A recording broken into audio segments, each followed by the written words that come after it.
కూటమి ప్రభుత్వం అధికారంలోకి వచ్చి 15 నెలలవుతోంది. ఈ సందర్భంగా సూపర్ 6 సూపర్ హిట్ పేరిట నిర్వహించిన కార్యక్రమం సక్సెస్ అయ్యింది. పలు అంశాలపై క్లారిటీ ఇచ్చింది కూటమి ప్రభుత్వం. అధికారంలోకి వచ్చి 15 నెలలు అవుతున్న క్రమంలో నిర్వహించిన ఈ కార్యక్రమానికి రికార్డు స్థాయిలో జనాలు హాజరయ్యారు. అందులోనూ రాయలసీమలో సత్తా చాటారు. రాయలసీమ అంటే ముందుగా గుర్తుకొచ్చేది వైఎస్ఆర్ కాంగ్రెస్ పార్టీ. ఎందుకంటే రాయలసీమలో దివంగత రాజశేఖర్ రెడ్డి కుటుంబానికి గట్టి పట్టుంది. ప్రస్తుత సీఎం చంద్రబాబు రాయలసీమకు చెందిన వ్యక్తి అయినా తనకంటూ ముద్ర చాటుకుంటూ వస్తోంది వైఎస్ఆర్ కుటుంబం. అటువంటి కుటుంబ ఆధిపత్యాన్ని దాటుకుంటూ వచ్చింది కూటమి. 52 అసెంబ్లీ సీట్లున్న రాయలసీమలో 45 సీట్లు సొంతం చేసుకుంది. కేవలం 7 స్థానాలకే వైసీపీ పరిమితం చేసింది. అయితే 15 నెలల పాలనలో తనకంటూ ముద్ర చాటుకుంది కూటమి ప్రభుత్వం. అందుకే అనంతపురం సభను ప్రతిష్టాత్మకంగా తీసుకుంది.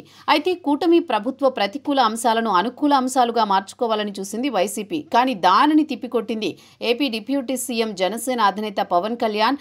చంద్రబాబు నాయకత్వంపై పూర్తిగా నమ్మకం ప్రకటించారు. మరోవైపు ఏపీ బీజేపీ చీఫ్ మాధవ్ సైతం కూటమి ప్రభుత్వ నిర్ణయాలపై హర్షం వ్యక్తం చేస్తూ చేసిన ప్రకటనలు ఇప్పుడు ప్రాధాన్యత సంతరించుకున్నాయి.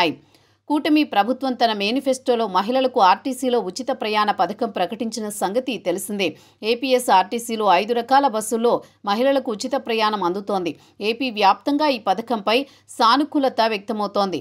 మహిళలకు పెద్ద ఎత్తున ఈ పథకాన్ని సద్వినియోగం చేసుకుంటున్నారు. వైఎస్ఆర్ కాంగ్రెస్ పార్టీ ఈ పథకంపై ఎన్ని రకాల ప్రచారాలు చేసినా అది ప్రజలు నమ్మడం లేదు. అయితే ఈ పథకంతో ఆటో డ్రైవర్లతో పాటు ప్రైవేటు వాహనదారులకు నష్టం కలుగుతోందని వైఎస్ఆర్ కాంగ్రెస్ పార్టీ ఆరోపిస్తోంది.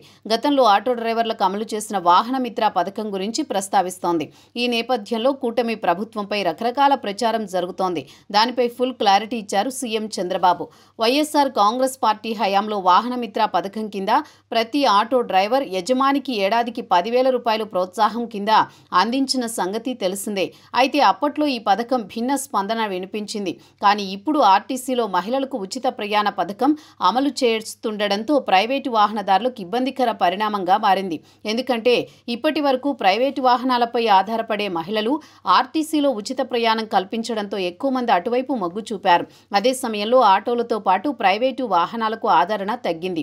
మరోవైపు ఆటో డ్రైవర్లకు వాహన మిత్ర పథకం అందకుండా పోయింది. ఆర్టీసీలో మహిళలకు ఉచిత ప్రయాణ పథకం అమలు చేస్తుండటంతో విపక్షాలకు ఆటో డ్రైవర్లు ప్రచారాస్త్రంగా మారారు. అనంతపురంలో కూటమి సక్సెస్ సభ సందర్భంగా దసరా నుంచి ఆటో డ్రైవర్లకు నగదు సాయం చేయాలని నిర్ణయం తీసుకున్నారు. అదే విషయాన్ని చంద్రబాబు ప్రకటించారు. ఈ పథకానికి సంబంధించి 1-2 రోజుల్లో మార్గదర్శకాలు విడుదలయ్యే అవకాశం ఉంది.